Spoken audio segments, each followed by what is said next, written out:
He said, pray as you see me pray. Utter these words that you hear me say.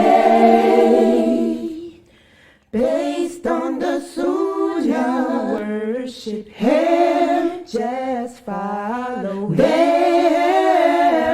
Assalamu alaikum. New class coming to you every Monday and Wednesdays, taught by Laila Nasheeba, the fiqh of prayer. Every Monday and Wednesday, 9:30 p.m. Eastern. Inshallah, we'll see you there. Streaming on all major platforms. Channel Sunnah followers. Alhamdulillah, wa salat, wa salam ala wa rasulullah. I'd like to welcome everybody to our series on how to perform the prayers. And in this series, what I do is I go over how the Prophet sallallahu alaihi wasallam taught us as Muslims to pray. And we've covered how to perform the prayer, what to say in each position. We've talked about the sunnah prayers, the highly recommended sunnah prayers, the difference between praying the sunnahs and the obligatory prayers. We spoke about Friday prayer. We spoke about the virtues of the mosque. We've covered so much in this class. And so tonight, what I'm going to do, the class is not going to be long, because I know a lot of you have to go to work in the morning. But tonight, what we're going to do is to discuss. I'm going to answer the question that so many of you brothers have asked me, praying in the graveyard.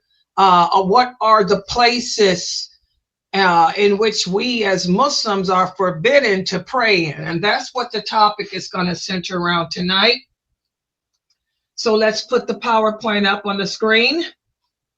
Like I said, it's not going to be long because it's, you know, as we talked about in a previous class, one of the things that Allah gave us as a nation that He didn't give others is that the entire earth is basically a place of worship for us. And what that means is we can basically pray anywhere on this earth. It's just a couple of prohibitions. And we're going to go over what places are forbidden for us to pray in. And I want you brothers to take notes, especially those of you who have asked me about this topic. And let's start. Oops, sorry, I'm sorry. Oh, I'm hitting the wrong button. I'm using a different computer. Okay, here we go. Wait a minute. There it is. First of all, a lot of you have asked me about praying in a graveyard. This is one of the places that is forbidden for us to pray at, a graveyard. And where's the evidence? Where's the evidence? And I want you brothers to take screenshots. The Prophet sallallahu alaihi wasallam said, Allah has cursed the Jews and the Christians because they took the graves of their prophets as mosques. You know, we don't pray at the graveyard. You don't sit there calling upon the dead to talking to the dead or any of that. These are actions of disbelief. As we spoke about in our 6:30 class, doing this type of behavior falls in the category of disbelief. That's why when you make Hajj, there's only certain days of the week that they allow women to go to the grave of the prophet, because women, they say, are weaker than men, but I don't see much difference, because I know a lot of men that go to graves and pray and worship, you know, the dead and stuff. Okay, but we don't take anyone's grave as a place of worship. Allah wants us to accept the qadr. He wants us to accept His decree and move on. That's why we're only allowed to grieve for a certain amount of days, and we have to move on. We have to get over it, understanding nothing in this world is meant to be forever. Your parents, you should have known, your parents are not going to be here for all throughout eternity. I'm not going to be here forever. Your children are not going to be here forever. That's why Allah teaches us and tells us to not get too attached to people. We have to learn how to balance our love for our parents, our love for our children, because Allah is going to take our souls eventually, sooner often than later. Okay, so this is the way we have to not attach ourselves too closely to people so we can accept the qadr of Allah. All right. Also, in another hadith, the Prophet said, don't pray facing a grave either. Now, let me talk about this part of this hadith. You don't have to worry about praying facing a grave if you're in a house, because you have a wall between you. You have a wall. For example, one of the brothers said that there is a cemetery right across the street from the mosque that he attends. And the direction of the cemetery is the direction of the Qibla. So he was saying, shouldn't they tear the mosque down and rebuild it? No. The mosque is a building and there's walls. There's a wall between the mosque, between you praying and the cemetery. What the Prophet meant was, don't pray outside facing a grave or a cemetery. And also don't sit on one, because they used to sit on the graves and talk and gossip. Okay? And again, the Prophet sallallahu alaihi wasallam said 5 days before he died, the people before you took graves as mosques, and I am forbidding you from doing this. This is also when the Prophet told before he died, he said, don't do to me what they did to Jesus by celebrating my birth, celebrating my death. You Muslims today celebrating birthdays, you better stop it. You're committing shirk. Okay, we don't celebrate birthdays. We don't celebrate no birth or death of anyone. This is shirk. Also, we have the hadith of Salama, one of the wives of the Prophet. She said that the churches in Abyssinia had pictures on the walls, and the Prophet said, these are the people who, whenever a righteous man died, they built a place of worship over their graves and put those pictures in it. They are the worst of the creation in the sight of Allah. And again, all of these hadiths, as you can see, the sources, all of these hadiths are authentic. So I want you guys to screenshot them. And also the Prophet sallallahu alaihi wasallam said, Allah curses those who visit the graves and take them as a place of worship. What is it? What's her problem? My sound's not out in here, not on the YouTube. Well, who is that? Looks like you're mute.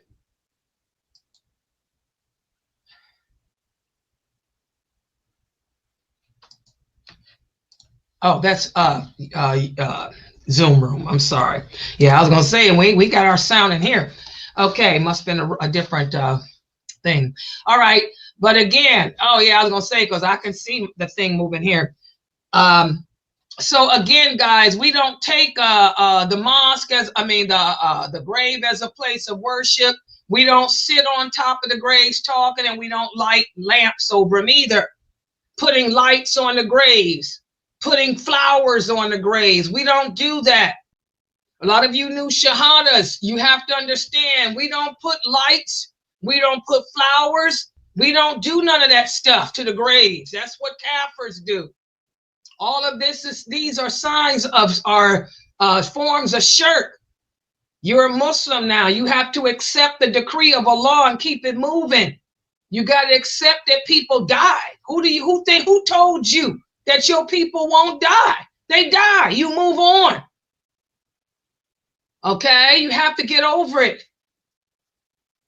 So these are all the hadiths about the graveyards. If you're, like I said, if the mosque, there's a grave, a cemetery across from the mosque, don't worry about it. There's a wall.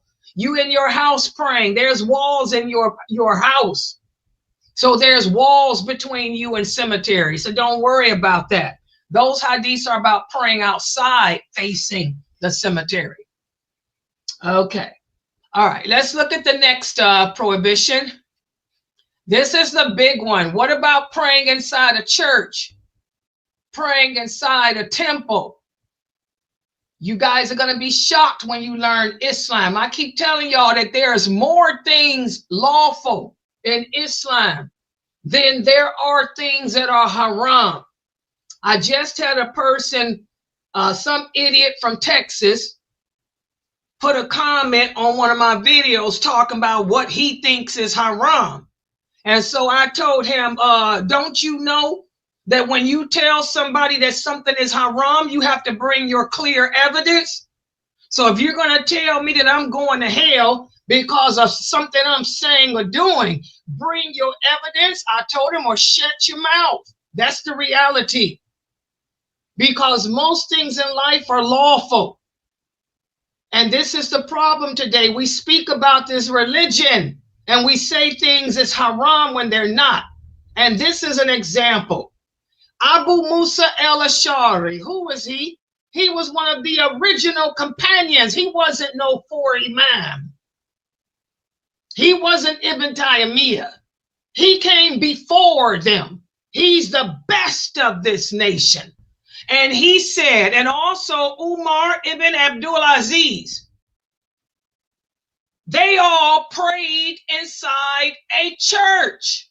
Oh, yeah.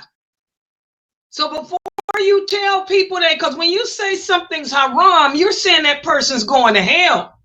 So before you tell somebody they're going to hell because they prayed in a church, you need to ask yourselves, did the companions do it? Abu Musa al-Ash'ari and Umar ibn Abdul Aziz prayed in a church.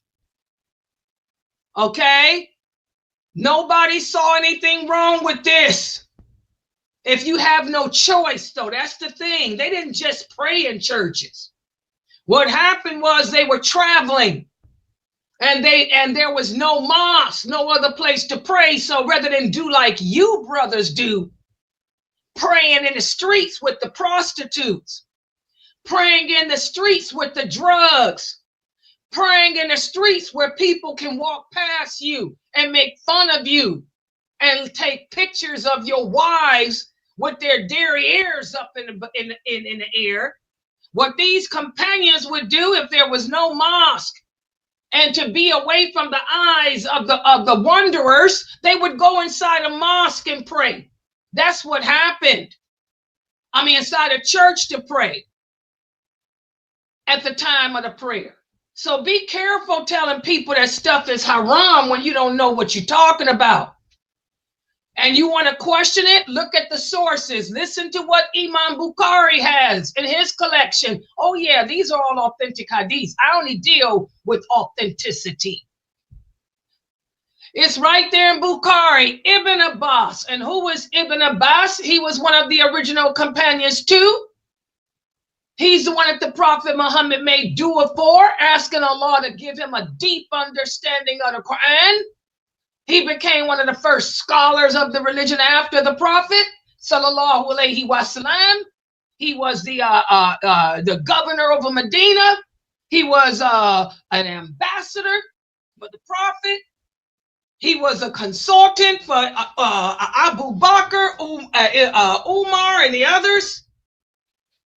Ibn Abbas would pray in churches under unusual circumstances too, as long as the churches didn't have statues of people in it.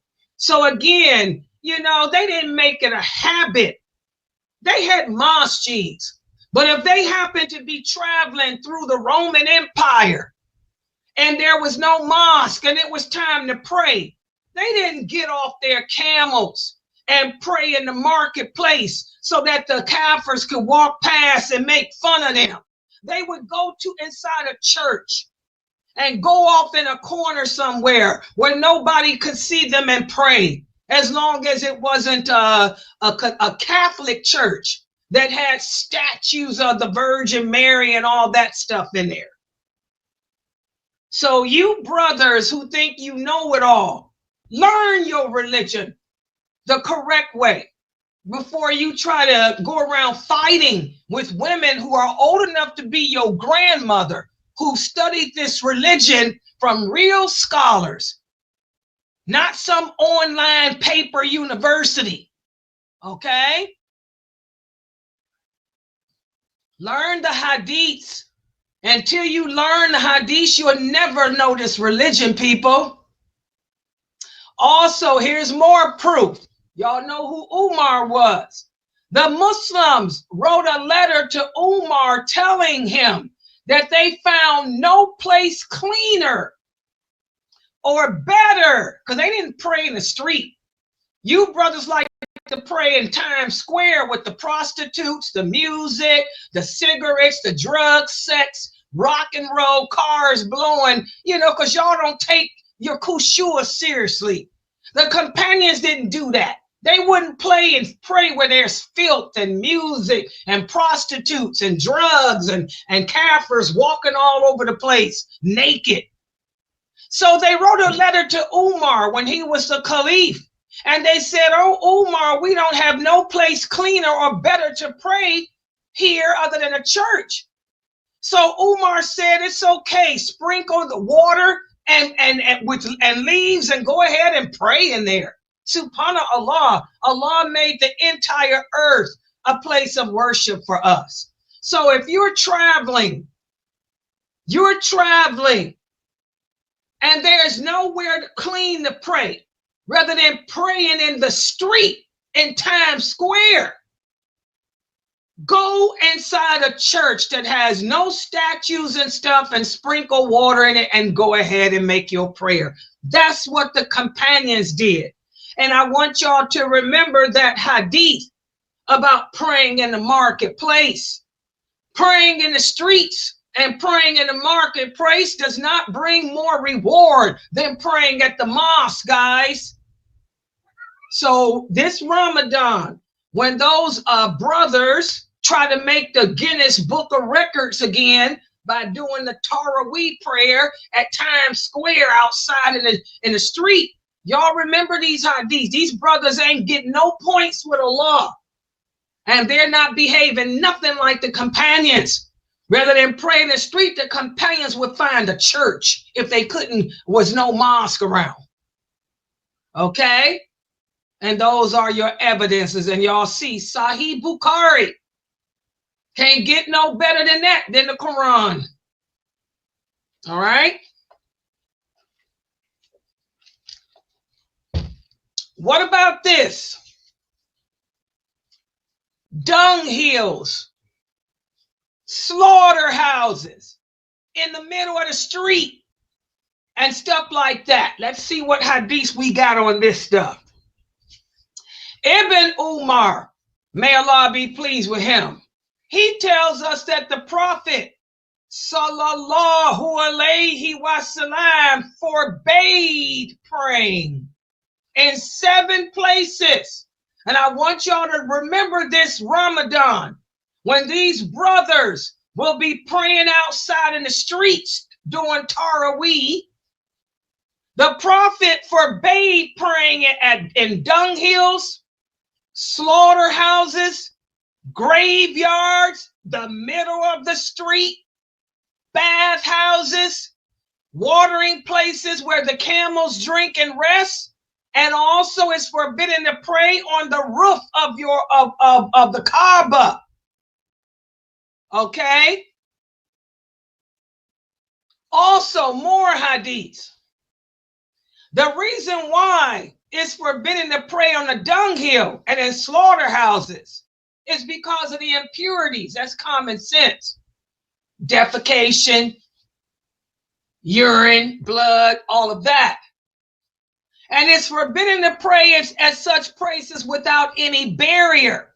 And if there is such a barrier, then you can pray, but it's disliked. In other words, if you have no choice but to pray at those places, then of course you pray. Now let's address the Ramadan Muslims, the Taraweeh brothers. There's masjids all over New York City. There's a mosque not far from Times Square So there's no excuse for these brothers to be doing Tarwi or any other he in the streets when they got hundreds of masjids in New York, literally hundreds. What would these companions say? What would the prophet say if he heard that Muslims were praying in the street? He stopped them in his day, and he told them the reward is at the mosque, not in the marketplace, not in the streets, not in the road.